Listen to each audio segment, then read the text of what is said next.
The words Auckland and farming don't appear in the same sentence too often, do they? But just 20 minutes from the CBD, it's one of the largest farms in the region.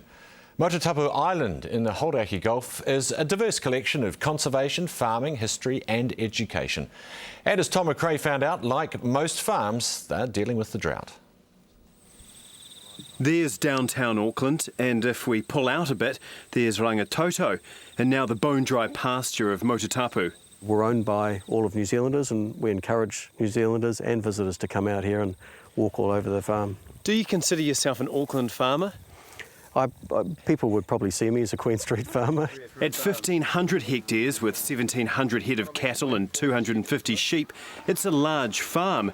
Rick Braddock has held the lease for 21 years. We're very aware of the significance of it being a conservation estate, being an archaeological estate, and so we farm in what we term a biological or a natural farming way. The island has a rich history. In the 1940s, it was acquired by the military as a defence site to ward off a potential Japanese attack. That never happened, and in the 90s, the Department of Conservation leased the land and started getting rid of the pests. It's not your conventional farming, but it's good to be able to see that you can do that, and we're proving that can do it. And the other side of it, a lot of people don't believe it's not a mouse or a rat or a hedgehog or rabbits or anything. Graham Robertson says mixing farming with conservation can actually work. And considering we've actually had no rain for 4 months, and you've managed to keep them weight gaining. A massive replanting project has been running alongside the farm. More than 500,000 natives have been planted. I would hope that we would, in 10, 20 years' time, we would have 500 hectares of wetland and forest, which is really doing well, with a variety of forests. But the drought has really been tough on new plantings. 6,000 have died.